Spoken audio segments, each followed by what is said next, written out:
जय हिंद दोस्तों। क्या आपने कभी खुद से क्वेश्चन किया है कि आप जीवन में कर क्या रहे हैं? तो आंसर आएगा कि जीवन का जितना भी समय है वो बर्बाद ही कर रहे हैं। कैसे, क्यों, समझ में नहीं आ रहा। एक व्यक्ति अपनी लाइफ में सिर्फ 39 साल जीता है और पूरी दुनिया उसे जानती है। भगत सिंह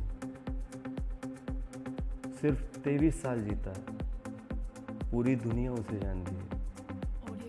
क्या है इनके पीछे का कारण? 39 साल। सिर्फ विवेकानंद का जीवन काल जो था वो सिर्फ 39 साल था। पूरी दुनिया उन्हें जान रही है। और अपन मतलब ऐसे लोग जो 100 साल भी जी रहे हैं फिर भी उसे कोई नहीं जान रहा है। क्यों?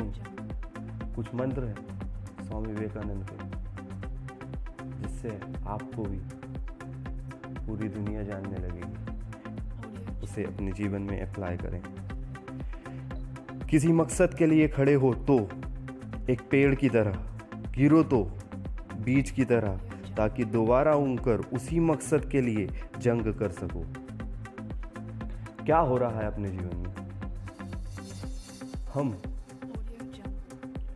एक एम बनाया, उसके लिए लड़े, अनसक्सेसफुल हुए, एम बदल दिया। बदलना था वे, रास्ता, तरीका, लेकिन हमने बदल क्या दिया? एम। स्वामी विवेकानंद बोलते हैं कि एक मकसद के लिए खड़े हो तो फिर गिरो तो मतलब अनसक्सेसफुल हो तो भी फिर से खड़े होकर उसी मकसद के लिए खड़े हो जाओ, मतलब फिर से उसी मकसद के लिए खड़े हो जाओ, तभी लक्ष्य प्राप्त होगा। जो तुम सोचते हो वो हो जाओगे। यदि तुम खुद को कमज़ोर सोचोगे तो कमज़ोर हो जाओगे, और अगर खुद को ताकतवर सोचते हो तो ताकतवर हो जाओगे। एक क्वेश्चन आता है कि मुझसे नहीं होगा। जब भी आप सोचते हो कोई बड़ी चीज़ कि मुझसे नहीं हो पाएगा, ये और कोई कर सकता है लेकिन मुझसे क्यों नहीं? कभी क्वेश्चन पूछा है क्यों नहीं होगा? जो कर रहा है वो भी तो एक इंसान ही है। क्या आप इंसान नहीं हो? आप में भी एबिलिटी है कि कर सकते हो।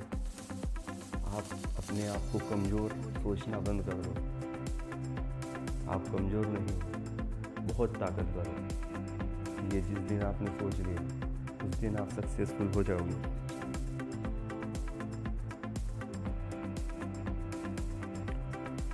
हम वो हैं जो हमें हमारी सोच ने बनाया है।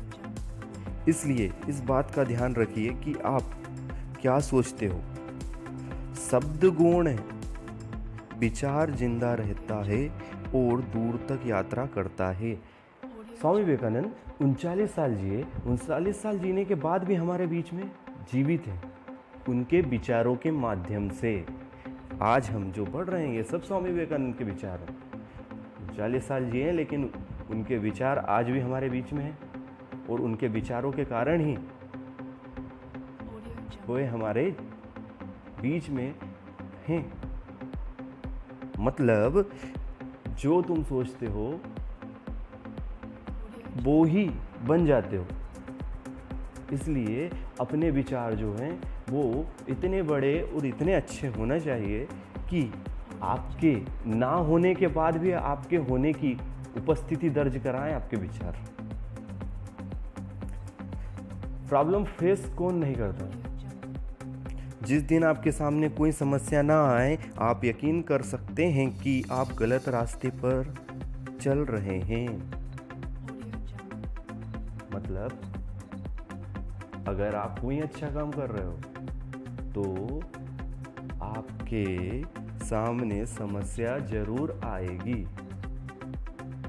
समस्या का फेस करो। समस्याओं को फेस करना, फेस कर सकते हो, क्योंकि हर एक व्यक्ति जो सक्सेसफुल होता है उसके जीवन में समस्याएं जरूर आती है। बस तरीका है उनके पास और आपके पास कि वो कैसे उस तरीके से उस समस्या को फेस करते हैं, कैसे हैंडल करते हैं उस समस्या को, ये सीखना है। You have infinite strength. ब्रह्मांड की सारी शक्तियाँ पहले से हमारी हैं। वे हम ही हैं जो अपनी आँखों पर हाथ रख लेते हैं और फिर रोते हैं कि कितना अंधकार है। मतलब अपने अंदर, मनुष्य के अंदर सभी शक्तियाँ हैं, लेकिन उन शक्तियों को हम जानते ही नहीं हैं और बोलते हैं कि मैं कुछ नहीं कर सकता, मुझसे नहीं हो पाएगा, मैं कैसे कर सकता हूँ। क्यों नहीं कर सकते हो? सब कुछ पॉसिबल है अगर खुद पर विश्वास रखो तो। असल में नास्तिक वो है जो अपने आप पर विश्वास नहीं रखता। असल में नास्तिक वो है जो खुद पर विश्वास नहीं रखता। अगर आपको खुद पे विश्वास नहीं है तो फिर आप कुछ भी नहीं कर सकते। लक्ष्य जो है वो सभी के लिए हेल्पफुल होना चाहिए। क्यों? क्योंकि काम वो ही हो जिससे दूसरों का भला हो। शराब की दुकान तो हर कोई खोल लेता है। ऐसे काम करिए जो दूसरों के घर बनाए, उजाड़े नहीं। बस वो ही जीते हैं अपनी लाइफ में, बस वो ही जीते हैं जो दूसरों के लिए जीते हैं। Swami Vivekananda. Always think positive. हमेशा पॉजिटिव सोचते जाओ। नेगेटिव थिंकिंग के लिए जगह ही मत रहने दो ना। आप खुद अपने मन में नेगेटिव विचार लाते हो और उसे इतनी जगह दे देते हो कि अपने आप को कमज़ोर बना लेते हो। इसलिए लगातार पवित्र विचार बनाते रहें। बुरे संस्कारों को दबाने के लिए यह एकमात्र समाधान है। जितनी भी बुरी आदतें हैं, जितनी बुरी चीज़ें हैं, उनके लिए समय ही मत दो ना। समय हमेशा सच्ची अच्छी चीज़ें सोचते जाओ। विचार करो अच्छी चीज़ों का। एक समय में एक काम करें।